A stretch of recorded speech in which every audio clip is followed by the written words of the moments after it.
साल था 1995। उत्तर प्रदेश का एक छोटा सा शहर। यहाँ के थाने में एक दिन एक आदमी दौड़ता आया। थाने में घुसते ही वो चिल्लाने लगा कि मुझे गिरफ्तार कर लीजिए, मुझसे बहुत बड़ा अपराध हुआ है, मुझे गिरफ्तार कर लीजिए। उसकी चिल्लाहट और उसकी शोर शराबे को सुनकर इंस्पेक्टर अपने कैबिन से बाहर आए। उन्होंने पूछा, कौन है ये आदमी, इसको पकड़ो और क्या है देखो। इतना सुनते ही वो आदमी इंस्पेक्टर की तरफ ही दौड़ पड़ा। उसने कहा, साहब मुझे गिरफ्तार कर लीजिए, मुझसे बहुत बड़ा अपराध हुआ। ये देख पुलिस वाले उसकी तरफ लपके। इंस्पेक्टर ने सबको इशारा किया और कहा, ठीक है, इसे मेरे कैबिन में ले आओ। कैबिन में ले जाकर उसको बैठाया गया, लेकिन उसकी घबराहट जा ही नहीं रही। वो कांप रहा था, हाँफ रहा था, वो पसीने से तर था। उसकी घबराहट, उसकी हालत को देखते हुए इंस्पेक्टर ने उसको दिलासा देने की कोशिश की। तुम थाने में हो, यहाँ बहुत सारे पुलिस वाले हैं, यहाँ तुम्हें घबराने की कोई जरूरत नहीं है। अब बताओ क्या बात हुई। इस पर वो इधर उधर देखते हुए धीरे से बोला, साहब मैंने एक आदमी को खत्म किया। ये सुनते ही सबके चेहरों का भाव बदल गया। इंस्पेक्टर ने गौर से उसकी तरफ देखते हुए कहा, ठीक है, समझ गया मैं, लेकिन अब मुझे पूरी घटना सुनाओ। कब किया, कैसे किया, क्यों किया। फिर वो आदमी बोला कि साहब मेरा नाम संजय है और ये घटना 2 साल पुरानी है। इस पर इंस्पेक्टर ने उससे पूछा, 2 साल पुरानी और तुम अब आ रहे हो, पहले क्यों नहीं आए तुम? पहले की बात और थी, अब नहीं हो सकता है, अब तो आप बस मुझे गिरफ्तार कर लीजिए। इंस्पेक्टर को शक हुआ कि बात कुछ है। उन्होंने कहा कि बताओ क्या बात, अब क्यों आए हो? उसने कहा, साहब आप मेरा यकीन नहीं करेंगे। बोला, हम करेंगे, तुम बोलो तो सही। तो साहब वो मुझे नहीं छोड़ेगा, वो मुझे मार डालेगा। कौन मार डालेगा? वही जिसे मैंने खत्म किया है। अब सब पुलिस वाले एक दूसरे की तरफ देखने लगे। इंस्पेक्टर ने उसको ध्यान से देखते हुए कहा, देखो पूरी कहानी बताओ। उसने कहा, साहब लंबी कहानी है। इंस्पेक्टर ने कहा, कोई बात नहीं, तुम बताओ, हम बैठे हैं। तो उसने कहा कि साहब मेरा एक दोस्त हुआ करता राकेश, वो मेरा बहुत ही प्रिय मित्र था। मैं इसी शहर का रहने वाला, लेकिन पहले मैं गांव में था। मेरा पूरा बचपन मेरे गांव में बीता और राकेश और हम दोनों ही गांव से थे। दोनों ने साथ पढ़ाई की, साथ खेले, हर जगह साथ में थे। दोनों में बड़ा प्रेम था, एक दूसरे के बिना रह नहीं सकते, ऐसे मित्र। लेकिन समय के साथ सब बदलने लगा। मैं पढ़ाई में अच्छा नहीं, लेकिन वो अच्छा था, वो मेहनती था, वो हर चीज में सफल होता था। लेकिन मुझे कभी इस बात की ईर्ष्या नहीं हुई, क्योंकि वो मेरा दोस्त था, मैं उस पर गर्व करता था। फिर जब हम बड़े हुए तो मैं अपने चाचा जी के यहाँ काम की तलाश में शहर आ गया और उन्हीं के गैराज में मैं यहाँ काम करने लगा। लेकिन राकेश कैसा नहीं हुआ। उसे यहाँ की एक सरकारी नौकरी मिल गई। वो यही शहर में एक सरकारी दफ्तर में जाने लगा, वहाँ नौकरी करने लगा। उसकी तनख्वाह, उसकी सैलरी मुझसे कई गुना ज्यादा थी। लेकिन फिर एक दिन आया जब उसका विवाह भी तय हो गया। उसकी शादी हुई और मैं उसकी शादी में गया था गाँव। मैं वहाँ शादी में खूब नाचा भी, लेकिन बात यहीं से बिगड़ने लगी। मैंने उसकी पत्नी को देखा दुल्हन के वेश में पहली बार। उसका नाम प्रिया था। वो अत्यंत सुंदर। उस रात तो मैं शादी में नाचता रहा, लेकिन थोड़े समय के बाद जब सब कुछ शांत हो गया तो मेरे मन में कई तरह के सवाल उठने लगे। असल में मेरे मन में ईर्ष्या जागने लगी। मैंने देखा उसके पास अच्छी नौकरी थी, वो अच्छा कमा रहा, और अब तो उसके पास एक इतनी सुंदर ऐसी पत्नी थी जिसके कोई सपने ही देखता होगा। शादी के बाद वे दोनों शहर आ गए और शहर में जब रहने लगे तो राकेश ने सबसे पहले मुझे ही अपने घर में बुलाया और उसके बाद तो उसके घर आना जाना मेरा लगा ही रहा। धीरे धीरे मेरा मन उसकी पत्नी पर आने लगा। मैं उसके घर जाने के बहाने ढूंढने लगा। मैं बार बार उसके घर जाता। उसकी पत्नी हमेशा खुले दिल से मेरा स्वागत कर, नाश्ता पानी हमेशा मिलता, अच्छे से खुल के बात कर। लेकिन धीरे धीरे मैं उसके नजदीक जाने की कोशिश करने लगा। शुरू में मुझे लगा कि शायद प्रिया इसका विरोध करेगी, लेकिन ऐसा हुआ नहीं। मेरी तो जैसे किस्मत ही चमक गई। प्रिया भी मेरे नजदीक आने लगी और धीरे धीरे ये नजदीकी हमारे प्रेम में बदल गई। हमारे भीतर ये प्यार बढ़ने लगा और अब प्रिया को भी राकेश खटकने लगा और मुझे भी राकेश खटकने लगा। राकेश एक रास्ते का रोड़ा जैसा, हमें अब उसे कैसे भी रास्ते से हटाना था। और हम दोनों ये सोचने लगे कि अब आगे क्या किया जाए, क्योंकि राकेश के रहते तो हम दोनों कभी एक नहीं हो सकते। फिर आखिर वो दिन आया जब हमने एक बड़ा कदम उठाया। प्रिया ने पूरा प्लान बनाया और मैंने उसका साथ दिया। मैं उसके घर गया, हमने वहाँ बैठ के कुछ ड्रिंक्स की, खाना पीना हुआ, और जब वो बहुत ज्यादा नशे में हो गया तब हम दोनों ने मिल करके उसे खत्म कर दिया। अब हमें उसकी को ठिकाने लगाना। मुझे नहीं समझ में आया कि अब आगे क्या करना। तब प्रिया ने ही उपाय बताया कि एक ही रास्ता है कि इसे घर के ही पीछे दफना दिया जाए, क्योंकि हम बाहर कहीं भी लेके जाते तो पकड़े जाने का डर। लेकिन घर की 4 दीवारी की अंदर क्या हो रहा है बाहर वालों को नहीं पता चलता। मैंने वैसा ही किया और हमने घर के ही पीछे राकेश को दफना दिया। उसके बाद शुरू के कुछ दिन तो हमारे घबराए हुए बीते। जब कई दिनों तक राकेश दफ्तर नहीं गया तो बात आखिर खुलती ही। इससे पहले प्रिया ने और मैंने उसकी गुमशुदगी थाने में दर्ज करवा, लेकिन हमें डर था कि कहीं हम ही ना पकड़े जाए, लेकिन ऐसा हुआ नहीं। हफ्ते दर हफ्ते बीतते चले गए और ये बात जैसे भुलाई सी हो गई। लेकिन 2 महीने बाद ही कुछ ऐसा हुआ जो हमने कभी नहीं सोचा। एक दिन मैं रात को खाने के बाद बिस्तर पर सोने जा रहा था कि मैंने देखा कि मेरे सामने से ही बिस्तर का चादर खींच करके एक तरफ गिर गया, मानो किसी ने खींच के उसके नीचे गिरा दिया। मैं देखकर अवाक रह गया, ये क्या हुआ। मैं इतना सोच ही रहा था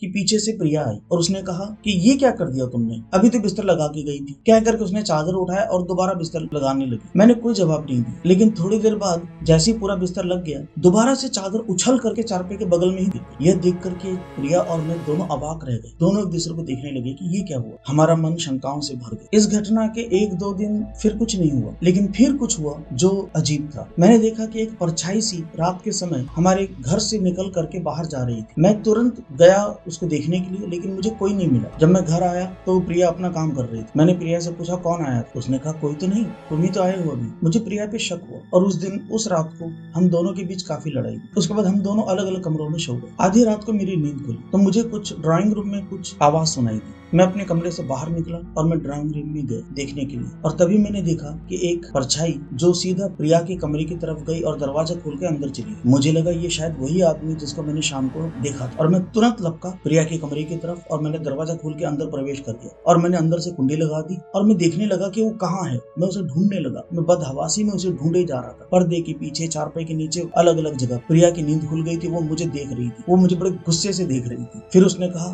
कि क्या ढूंढ रहे हो, लेकिन कमरे के अंदर मुझे कोई भी नहीं मिला और मैं सोच में पड़ गया भला ये हुआ क्यों, क्योंकि कमरे से बाहर निकलने का कोई रास्ता नहीं था। जिस दरवाजे से मैं आया था वही एक रास्ता था और मैं उसको अंदर से कुंडी लगा चुका था। बाहर जाने के लिए केवल एक खिड़की थी, लेकिन उससे भी बाहर जाना संभव नहीं था क्योंकि उसमें लोहे के रॉड लगे। मुझे कुछ समझ नहीं आया। मैं सिर झुकाए दोबारा कमरे से बाहर चला गया। इस घटना के बाद दूसरे दिन मैं गैराज नहीं गया। मुझे लगा हमारे घर में कुछ अजीब हो रहा है। मेरा मन शंकाओं से भर गया। लेकिन इसके बाद अगले कुछ दिन तक घटनाएं घटती ही रही। ये सब भूतिया घटनाएं। कभी कमरे में कोई चीज नीचे गिर जाती, अचानक से कोई चीज गिर के टूट जाती। जब हम जाके देखते तो वहाँ कोई नहीं होता। अब हम दोनों ही घबराने लगे। प्रिया भी अब समझने लगी थी कि ये घटनाएं कुछ और ही हैं। अब मुझे भी समझ में आ गया था कि ये परछाई राकेश की आत्मा। एक दिन मैं रात को सो रहा था कि मेरे बगल में रखी टेबल पर से घड़ी नीचे गिर गई और इस आहट से मेरी नींद खुल गई और मैं उठ के बैठा और मैं चारों तरफ देखने लगा। मुझे कोई दिखाई नहीं दिया, लेकिन जब मैंने बगल में देखा तो मुझे टूटी हुई घड़ी दिखाई दी। अब उसकी घड़ी के टुकड़े नीचे पड़े हुए। मैंने उसे उठाने के लिए जैसे ही हाथ बढ़ाया, बिस्तर के नीचे से एक हाथ बाहर निकला जिसने मुझे पकड़ने की कोशिश की। मैंने झटके से अपना हाथ ऊपर की तरफ खींच लिया और अब मेरा मन अब घबराने लगा। मैं समझ गया कि चारपाई के नीचे कोई छिपा हुआ है। मैंने हिम्मत की, बगल से मैंने टॉर्च उठाया और मैं नीचे की तरफ झुक करके चारपाई के नीचे देखने लगा, लेकिन वहाँ कोई भी नहीं था। मैं हैरान हो गया। अब प्रिया भी उठ गई थी। वो मुझे पूछने लगी क्या हुआ। मैंने कहा कुछ नहीं, घड़ी टूट गई। वो बोली कैसे। मैंने कहा मुझे नहीं मालूम, ये बस ऊपर से नीचे गिर गई। फिर उसने कुछ नहीं कहा, वो वापस लेट गई। मैं खड़ा इधर उधर देखता रहा।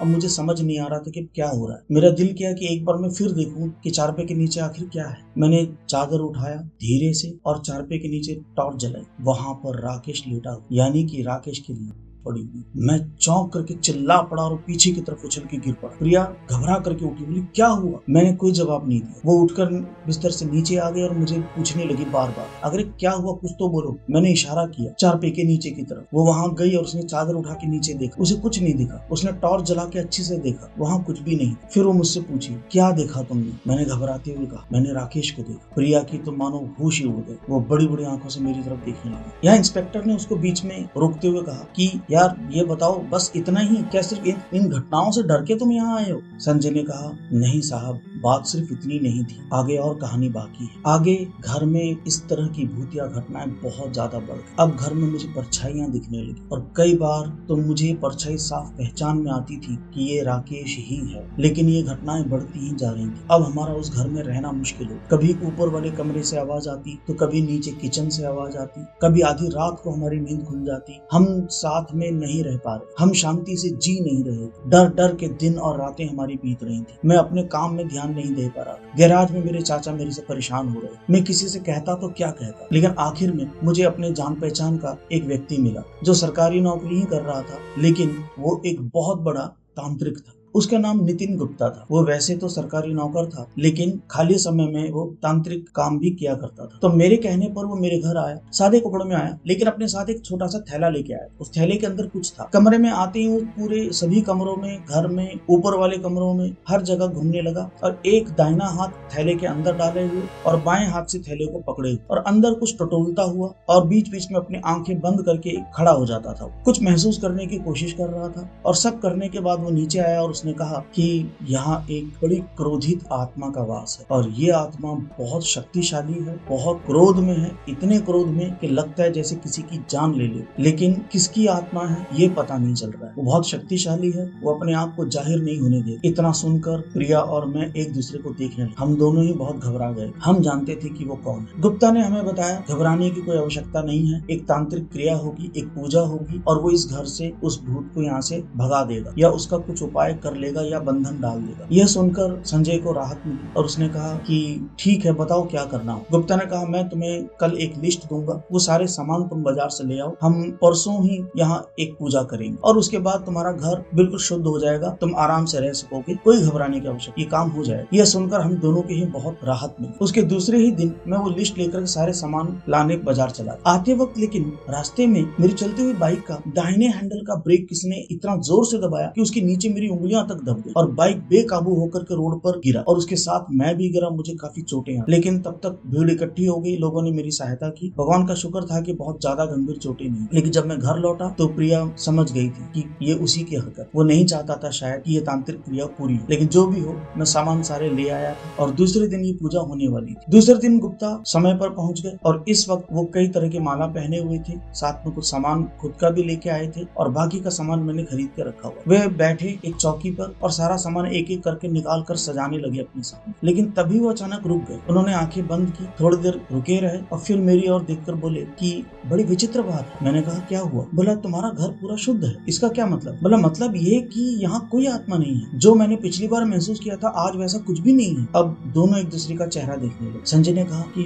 गुप्ता जी फिर भी देखिए तो सही। बोले क्या देखूं, यहाँ तो कुछ है ही नहीं। फिर भी मैं एक बार फिर से देखता हूँ। इतना कहकर वे उठे और पूरे घर का मुआयना करने लगे। उसके बाद आकर के बोले कि हाँ मैं सही कह रहा हूँ, तुम्हारा घर से वो भूत जा चुका है, यहाँ कुछ नहीं है, तुम अब आराम से रह सकती। लेकिन ना मेरे को ना प्रिया को तसल्ली, क्योंकि ना कोई पूजा हुई ना कोई क्रिया हुई। भला वो कैसे चला गया? फिर मैंने कहा कि नहीं गुप्ता जी कुछ तो कीजिए, वो फिर आ जाएगा। बोले नहीं वो अब नहीं आएगा, फिर भी तुम चाहती हो तो मैं थोड़ा सा एक छोटी पूजा कर देता हूँ, शुद्धिकरण कर देता हूँ, लेकिन इसका कुछ लाभ नहीं है। और फिर गुप्ता ने एक छोटी सी पूजा की, शुद्धिकरण किया, कुछ जल का छिड़काव किया और फिर वो वहां से चला गया। इसके बाद अगले कई हफ्तों तक कोई घटना नहीं हुई। हम दोनों खुश थे, हमें लगा शायद खतरा टल गया है, अब कुछ नहीं। लेकिन तभी कुछ अजीब हुआ। संजय परेशान सा घर लौटा और आकर के बिस्तर पर बैठ गया। प्रिया ने उसे देखा तो वो भी चिंता में पड़ गई और आकर पूछने लगी क्या बात है, क्या हुआ? फिर उसने कहा कि प्रिया मुझे लगता है खतरा टला नहीं। अब इस बात पे प्रिया का चेहरे का भाव ही बदल गया। वो बोली क्या कहना चाह रहे हो, सब कुछ तो ठीक है। बोला नहीं, एक बात जो मुझे भी नहीं पता। वो क्या? बोला गुप्ता जी का ट्रांसफर ऑर्डर आ चुका। तो इससे क्या हुआ? बोले ये ट्रांसफर ऑर्डर उसी दिन आया था जिस दिन वो यहाँ पूजा करने आए। मतलब इसका क्या अर्थ हुआ? मतलब यह कि शायद राकेश की आत्मा ये जानती थी, इसलिए वो कुछ समय के लिए यहाँ से चली गई। तो अब आगे शायद जैसे ही गुप्ता यहाँ से जाए वो फिर आ सकता। प्रिया बोली नहीं ऐसा नहीं हो सकता, तुम खामखा घबरा रहे, ऐसा कुछ नहीं होने वाला। भगवान करे तुम्हारी बात सही हो, लेकिन मुझे तो शक, और ये शक सही था। गुप्ता अगले 2 दिन बाद ही वहाँ से दूसरे शहर के लिए चला गया। अब तीसरे चौथे दिन से फिर से घटनाएं घर में शुरू हो, चीजों का गिरना, परछाई का दिखना। ये घटनाएं शुरू में थोड़ी थोड़ी हुई, लेकिन फिर धीरे धीरे वापस बढ़ती ही चली। एक दिन नहाते समय बाथरूम का दरवाजा किसी ने बाहर से बंद कर, अंदर संजय खटखटाता रहा, चिल्लाता रहा और फिर भागी भागी प्रिया आई और उसने दरवाजा खोला और वो चिल्लाया तुमने बाहर से क्यों बंद किया इसे? और वो बोली मैंने कहाँ बंद किया, मैं तो इस तरफ आई भी नहीं। और वो दोनों एक दूसरे को देख के चुप हो गए। दोनों समझ गए थे कि क्या हुआ। एक दिन संजय जल्दबाजी में सीढ़ियों से उतर रहा था, तभी उसको एक पीछे से किसी ने धक्का दिया और संजय लुढ़कता हुआ नीचे आया, लेकिन चोट कम लगी थी, केवल छोटे मोटे चोटों के साथ वो बच गया। एक दिन आधी रात को दोनों सो रहे थे कि फिर कुछ ड्राइंग रूम में आवाज आई और इस बार वापिस संजय ने हाथ में टॉर्च पकड़ा और जलाते हुए वो ड्राइंग रूम में पहुंचा। तभी उसने देखा कि ड्राइंग रूम में सोफे पर कोई बैठा हुआ है। उसने घबरा करके धीरे धीरे कदमों से सामने की तरफ जाकर के टॉर्च जलाया। सामने राकेश बैठा था, बिल्कुल जिंदा, बिल्कुल ठीक ठाक। उसे देख करके संजय के पसीने छूट गए। उसके हाथ में वो टॉर्च कांपने लगी। राकेश मुस्कुराया और अचानक से ही ओझल हो गया। प्रिया की भी हालत दिन ब दिन बिगड़ती जा रही थी। एक दिन रात को वो किचन में पहुंची तो उसने देखा कि पूरे किचन में ढेर सारे कीड़े रेंग रहे थे। इनको देख करके उसका दिमाग खराब हो गया। उसने बोला ये कहाँ से आए, मैं कैसे साफ करूंगी। जब संजय ने आकर के देखा तो वो समझ गया कि ये कीड़े नहीं है, ये उसी का असर है। उसने वहां कोई सफाई नहीं की और वो चुपचाप अपने कमरे में आ गया। जब सुबह देखा तो किचन बिल्कुल साफ था। एक दिन सुबह नाश्ते में बैठा हुआ था और उसने देखा कि खाने में कीड़े घूम रहे। उसके हाथ से प्लेट छूट गई। एक बार फिर स्थिति ऐसी हो गई कि उस घर में उन दोनों का रहना मुश्किल होने लगा। एक दिन वो दोनों सो रहे थे और अलमारी की किवाड़ बजने लगा। जब दोनों उठ के देखने लगे तो अलमारी का दरवाजा जो किवाड़ था वो खड़खड़ा रहा था, कांप रहा था और बुरी तरह से खड़खड़ाता रहा। काफी देर तक खड़खड़ाता रहा। इस पर संजय झुंझला कर चिल्लाया, राकेश बंद करो ये सब, क्या चाहते हैं। इतने में वो खड़खड़ाना बंद हो गया। लेकिन ये सिलसिला अभी खत्म नहीं हुआ। धीरे धीरे ये सब और बढ़ता चला गया। फिर प्रिया बीमार हो गई। अब लगातार उसको बुखार और उल्टियां हो रही थी। कोई दवा काम नहीं कर रही थी। वो बीमारी की अवस्था में और ज्यादा बीमार होती चली गई और एक दिन ऐसी बीमारी की अवस्था में ऊपर से उतरते हुए वो सीढ़ियों से लुढ़क गई, मानो किसी ने उसे धकेल दिया। लेकिन इस बार उसे चोट घातक हुई। जब तक अस्पताल ले जाया गया तब तक वो मर चुकी थी। इस तरह से प्रिया का अंत हो गया। अब बचा था केवल संजय। संजय अब अकेला पड़ चुका था। अब उस घर में रहना उसके लिए और ज्यादा भयानक होता जा रहा। रात के समय तो और ज्यादा मुश्किल हो जाती। अचानक से परछाई खिड़कियों पे दिखाई देती। कभी बगल में बैठा हुआ राकेश दिखाई देता। कभी ड्राइंग रूम से कड़कड़ाने की आवाज आती और जाके देखता तो वहां फिर एक वही परछाई दिखती। यह परछाई कभी तो पूरी काली होती और कभी तो स्पष्ट रूप से राकेश दिखाई देती। लेकिन बात केवल इतनी ही नहीं थी। अब घटनाएं और ज्यादा विकराल रूप लेने लगी थी। एक दिन वो किचन में काम करने पहुंचा तो बगल में रखे सारे चाकू एक साथ हवा में ऊपर से उछले और उसके ऊपर गिरने लगे। उसको चोट आई लेकिन किसी तरह से जान बची। फिर एक दिन वो ड्राइंग रूम से जा रहा था कि उसका पांव फिसला, लेकिन वो नीचे नहीं गिरा बल्कि हवा में उछल करके काफी ऊंचाई तक गया और फिर जाके नीचे गिरा। उसको काफी चोट आई। बात समझ में आती थी कि क्या हुआ है। फिर संजय ने पुलिस वालों से कहा, इंस्पेक्टर साहब वो मुझे जिंदा नहीं छोड़ेगा, वो मेरे पीछे पड़ चुका है। अब वो मुझे साफ दिखने लगा है। वो अचानक से मेरे सामने आता है, कभी धकेलता है, कभी मारता है, कभी उछालता है। मैं ये सब किससे बताऊंगा। आप मुझे गिरफ्तार कर लीजिए, मुझे जो सजा देना है दीजिए, शायद इससे ही राकेश की आत्मा को शांति मिलेगी। इंस्पेक्टर ने बात को समझा। उन्होंने कहा ठीक है, इसे गिरफ्तार करो और लॉकअप में डाल दो। अब कल से इस केस की जांच शुरू करेंगे। लेकिन वो तो लॉकअप में भी शांति से रह नहीं पाए। पुलिस वाले देख रहे थे और वो चिल्लाने लगा लॉकअप के अंदर, हाय मार डाला, बचाओ बचाओ, इसे बाहर निकालो। जब पुलिस वाला नजदीक जाता तो उसे वहां कोई नहीं दिखता। वो अकेला था संजय। संजय आता, सलाखों को पकड़ लेता और बोलता, साहब मुझे बाहर निकालो, मुझे बाहर निकालो, यहाँ अंदर आ गया है। और पुलिस वाला कड़क से उसको बोलता, कौन अंदर आ गया है, क्यों परेशान कर रहा है हमें, ना खुद सोता है ना हमें सोने देता है। संजय अपनी परेशानी समझ रहा था लेकिन वो कुछ नहीं कर सकता। फिर कुछ ऐसा होने लगा जो हर किसी के लिए आश्चर्य का विषय था। अब संजय को कोई वहां मार रहा। लॉकअप के अंदर आवाजें भी आ रही थी लेकिन कोई दिख नहीं रहा था और वो चिल्ला रहा था, संजय गिड़गिड़ा रहा था कि मुझे छोड़ दो, मुझे छोड़ दो, मुझे माफ कर दो, मुझसे भूल हुई, मुझे माफ कर दो। लेकिन उसके ऊपर हमले हो ही रहे थे, दिख कुछ नहीं रहा था, बस संजय चिल्लाए जा रहा था। लेकिन फिर कुछ दिखा।